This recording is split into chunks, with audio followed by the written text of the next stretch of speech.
جب آپ یہ اینٹی کرپشن کے نوٹسز دیتے ہیں، پولیس والے وہاں جا کے گولیاں چلا کے کسی کو مار ڈالتے ہیں، جب آپ اس کے خاندان کو ہراساں کرتے ہیں، اس کے اسلحے کے لائسنسز کینسل کرتے ہیں، اسے تھریٹن کرتے ہیں مختلف نمبروں سے، تو اس کا مطلب یہ ہے کہ آپ پاکستان کی ایک اوپینین کو، ایک سیکشن کو، ایک آواز کو سپریس کرنے کی کوشش کر رہے ہیں، اسے دبانے کی کوشش کر رہے ہیں۔ میں سمجھتا ہوں یہ تھنکنگ جو ہے یہ فلاڈ ہے، یہ بہت غیر دانشمندانہ ان وائز قسم کی تھنکنگ ہے۔ یہ وہ تھنکنگ ہے جو کسی شخص کی تو ہو سکتی ہے، کسی غصے میں کسی ایک آدمی کی ہو سکتی ہے، کسی عورت کی ہو سکتی ہے، لیکن یہ تھنکنگ جو ہے یہ حکومت کی نہیں ہو سکتی، یہ ریاست کی نہیں ہو سکتی، یہ اداروں کی نہیں ہو سکتی، اس لیے کہ ادارے، ریاست، حکومتیں جو ہیں وہ شخص نہیں ہیں، وہ انڈیویجول نہیں ہوتے، وہ ایک کلیکٹیو فینومینا ہوتے ہیں جس میں پلورالٹی ہوتی ہے، جس میں ڈیپتھ ہوتی ہے، جس کا ایک لانگ ٹرم ویو ہوتا ہے۔ جب آپ لانگ ٹرم ویو لیتے ہیں تو آپ نے ایک انتہائی امپورٹنٹ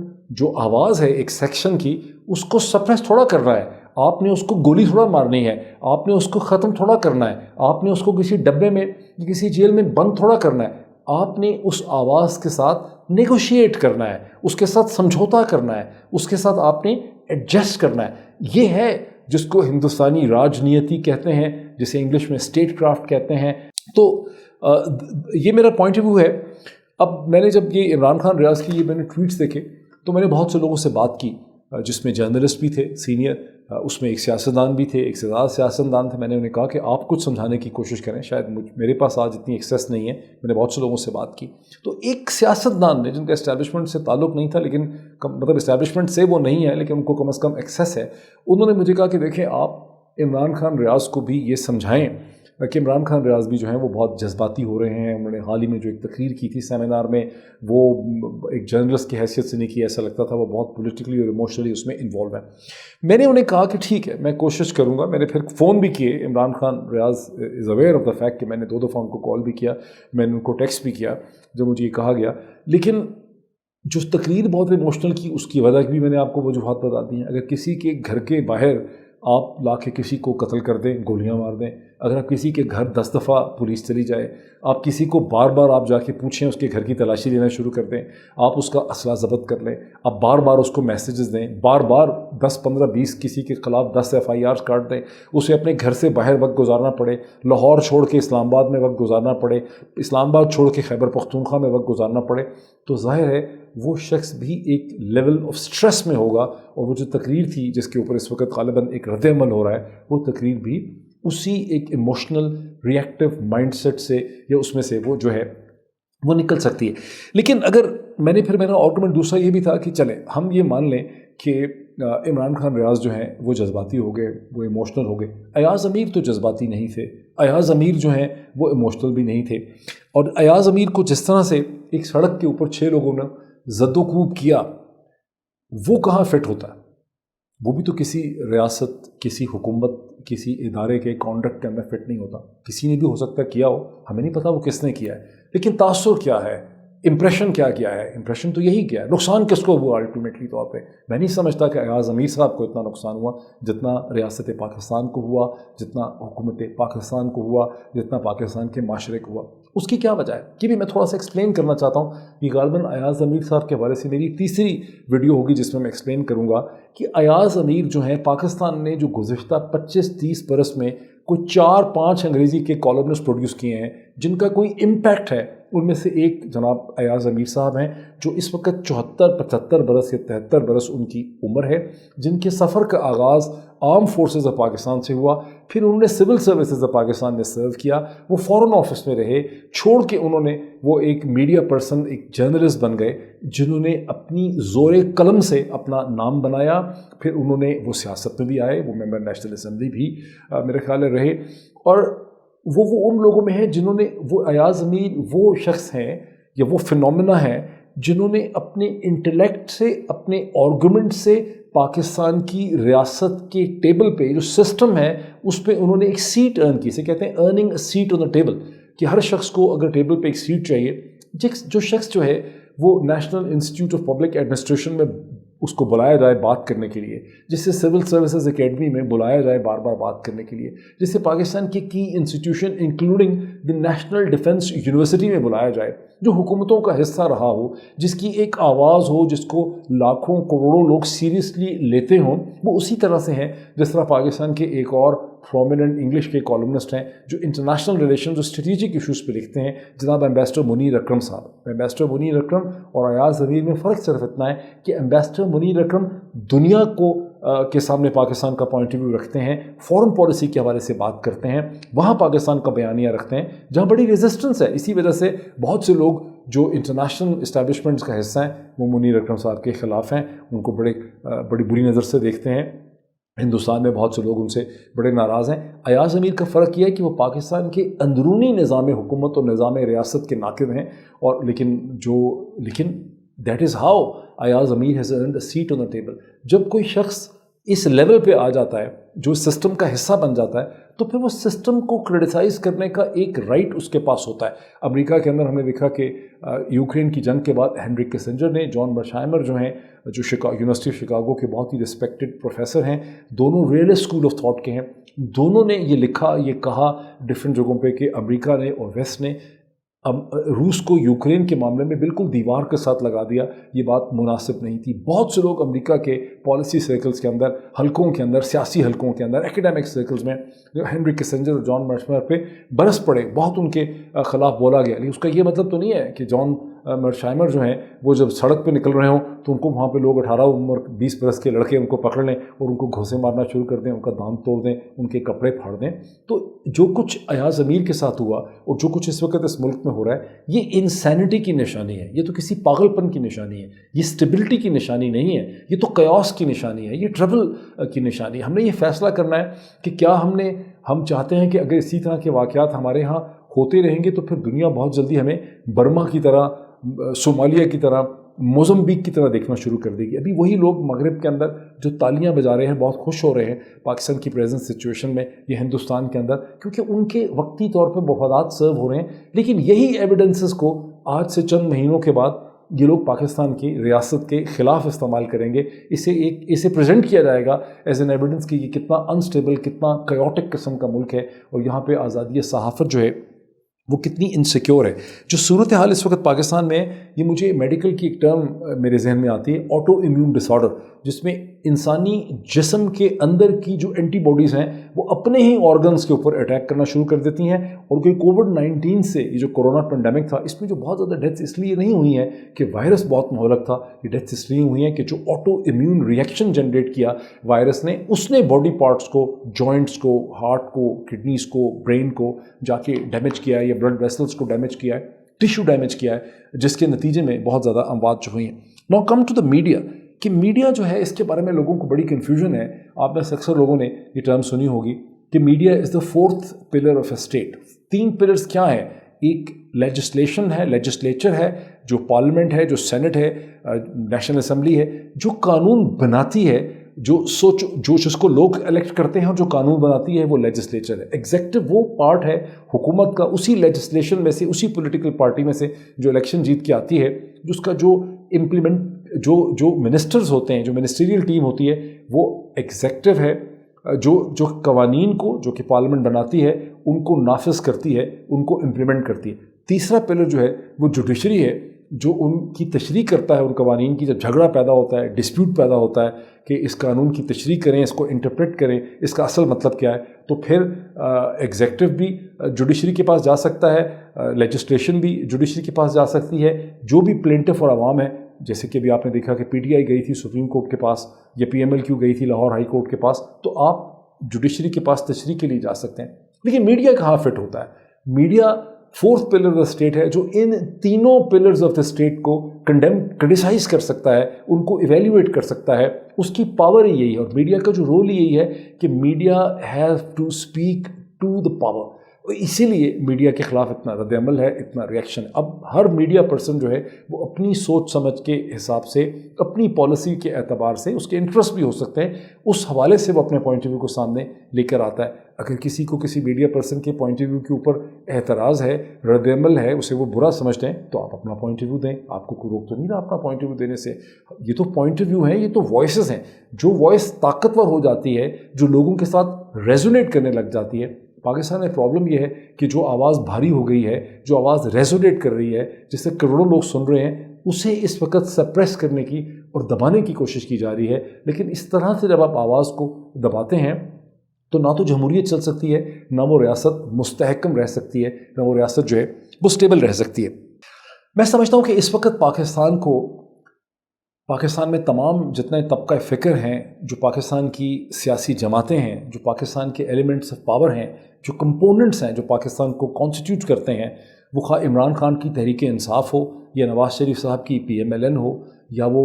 زرداری صاحب کی پاکستان پیپلز پارٹی ہو، یا پاکستان کی اسٹیبلشمنٹ ہو، یا پاکستان کی اکانومی ہو، اور سب سے بڑھ کے پاکستان کے جو لوگ ہیں، جو پیپل آف پاکستان ہے، سب کو ایک سلوشن چاہیے. سب تھک گئے. یہ 5واں مہینہ ہے اس کیوس کا، اس ہیجان کا، اس ٹینشن کا، اس سٹریس کا. لوگوں کو نیندیں نہیں آ رہی ہیں. مجھے ہر بندہ یہ بتا رہا ہے کہ وہ پریشان ہے، اس کو سمجھ نہیں آ رہی. ہر شخص کو اپنی پڑی ہوئی ہے. اس پریشانی کا، اس ہیجان کا، اس ٹربولنس کا سلوشن مانگ رہے ہیں سب لوگ، انکلوڈنگ عمران خان. اور میں سمجھتا ہوں کہ پنجاب کے یہ جو اب حال میں 17 جولائی کو ہونے والے الیکشن ہیں، یہ ہمیں کسی نہ کسی سلوشن کی طرف، کسی نہ کسی حل کی طرف جو ہے وہ لے جا سکتے ہیں. اب سے چند گھنٹے پہلے دی نیوز انٹرنیشنل اخبار، جو انگریزی کا ایک بڑا اخبار ہے، جیو اور جنگ گروپ کا حصہ ہے، اس میں ایک سٹوری چھپی جو میں اسکرین پہ آپ کو دکھاتا ہوں. جو سٹوری یہ کہتی ہے کہ پاکستان کے army chief general Qamar Javed Bajwa نے یہ حکم دیا ہے انٹر سروسز انٹیلیجنس کو، سیکٹر کمانڈرز کو،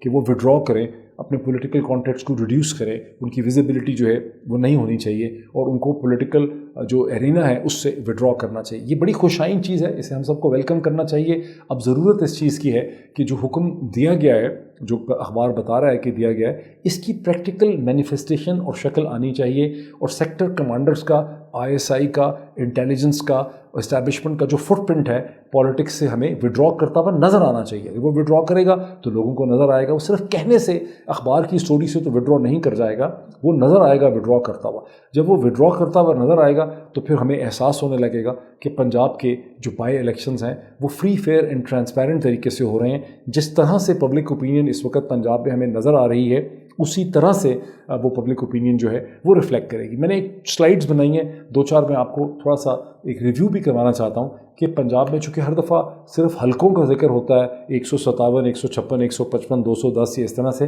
تو میں ان جگہوں کے نام آپ کے سامنے رکھنا چاہتا ہوں تاکہ آپ محسوس کریں کہ یہ بائی الیکشن پنجاب میں جو 17 جولائی کو ہونے ہیں، یہ کہاں کہاں ہو رہے ہیں. 4 حلقے جو ہیں وہ لاہور ڈویژن کے اندر ہیں. ایک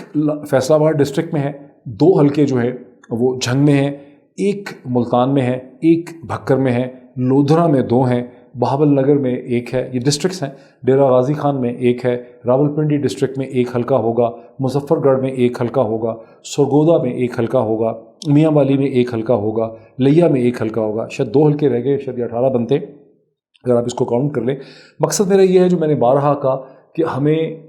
اور سب لوگوں کو محسوس کرنا چاہیے کہ یہ پریزنر نمبر 103 نہیں ہے، بلکہ یہ لوگ ہیں جہاں لاکھوں لوگ ہیں جو لاہور میں ہیں، جو فیصل آباد میں ہیں، جو جھنگ میں ہیں، جو لیا میں ہیں، جو لودھرا میں ہیں، جو ملتان میں ہیں، جو راولپنڈی میں ہیں. ان سب کی جو چوائس ہوگی، یہ جو محنت کریں گے،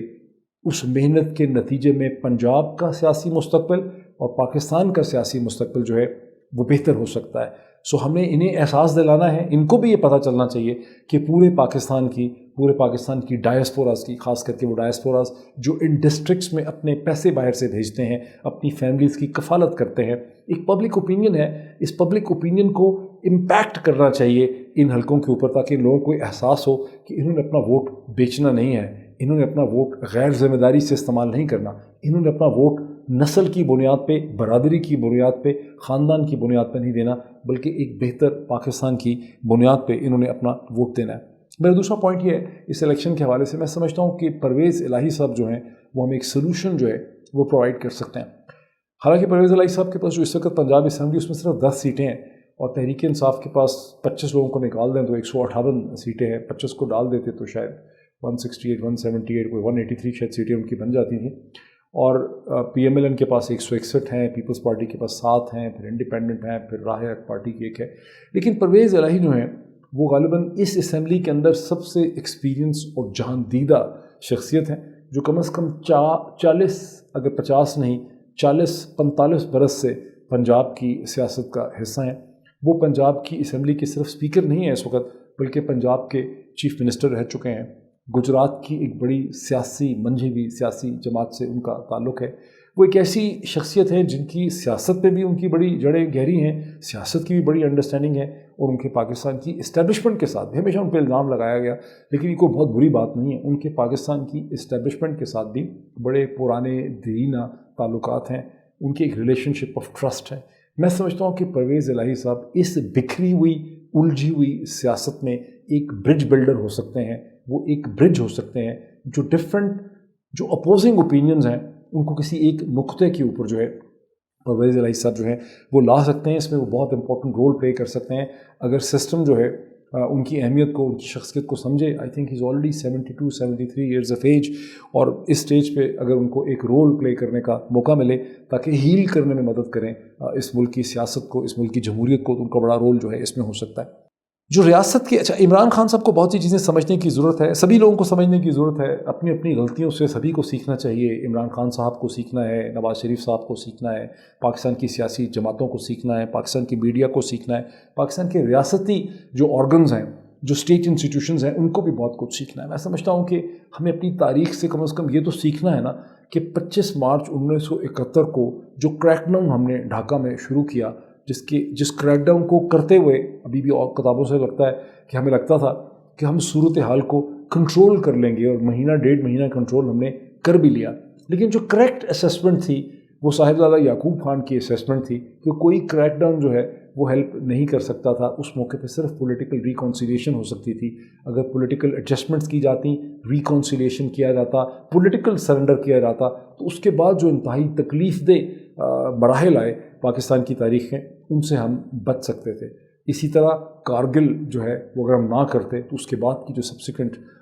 پولیٹیکل ہسٹری ہے ہماری انڈیا پاکستان کی, شاید ہم اس کے نتائج سے ہم بچ سکتے تھے. تو بہت سی چیزیں ہیں جس پہ ریفلیکٹ کرنے کی ضرورت ہے. آج اسی حوالے سے اعجاز حیدر صاحب نے ایک بڑا معنی خیز قسم کا ٹویٹ بھی کیا, اس کو بھی لوگ دیکھ سکتے ہیں. اب آ جاتے ہیں عمران خان صاحب کے اوپر کہ عمران خان صاحب نے اپنے تجربات سے کیا سیکھا. Former prime minister Imran Khan جو ہے, میں سمجھتا ہوں کہ بہت ہی آئیڈیلسٹک ان کی جو سوچ ہے پاکستان کی سیاست کے حوالے سے, وہ بہت ہی آئیڈیلسٹک رہی ہے.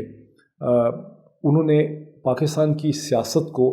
دارالحرب اور دارالاسلام میں ڈیوائیڈ کیا ہوا ہے. یعنی جو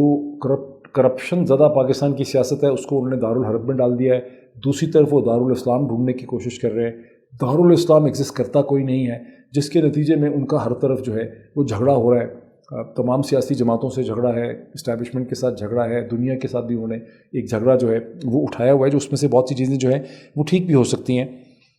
اور ان کے ساتھ ہی جو ان کو فالو کرنے والی تحریک انصاف کی یوتھ ہے, اور جو بہت سے مڈل کلاس ہے, وہ بھی اس وقت پاکستان کی سیاست کو دارالحرب اور دارالاسلام میں دیکھ رہے ہیں, کرپشن ورسز اینٹی کرپشن دیکھ رہے ہیں. میں سمجھتا ہوں یہ کوئی بہت پریکٹیکل ڈیوائیڈ نہیں ہے. ایک سٹیبل پولیٹکس کے لیے تحریک انصاف کو اور عمران خان کو کم از کم ایک پولیٹیکل پارٹی اپنے ایلائی کی حیثیت سے چاہیے, میجر پولیٹیکل پارٹی. ویسے تو میں پی ایم ایل این کی سیکنڈ ٹیئر لیڈرشپ سے بہت امپریسڈ ہوں. میں سمجھتا ہوں کہ جتنی کیپیبل اور جتنی انٹیلیجنٹ اور جتنی potential leadership P M L N کے پاس ہے سیکنڈ ٹیئر میں,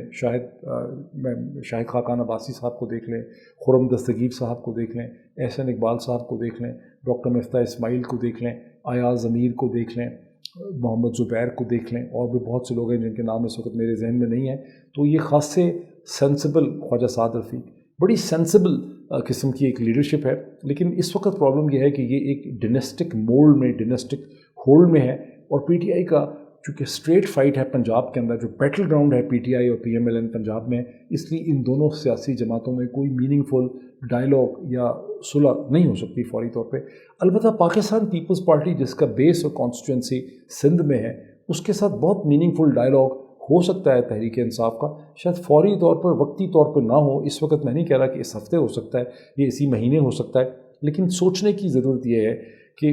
پی ٹی آئی میں اور پی پی پی میں لانگ ٹرم ڈیموکریسی کی ڈیفنس کے لیے, ڈیموکریسی کی کنٹینیویشن کے لیے بہت سے پوائنٹس ہیں جہاں پر کنسنسس ڈیولپ کر سکتا ہے. سندھ کے حوالے سے, کراچی کے حوالے سے,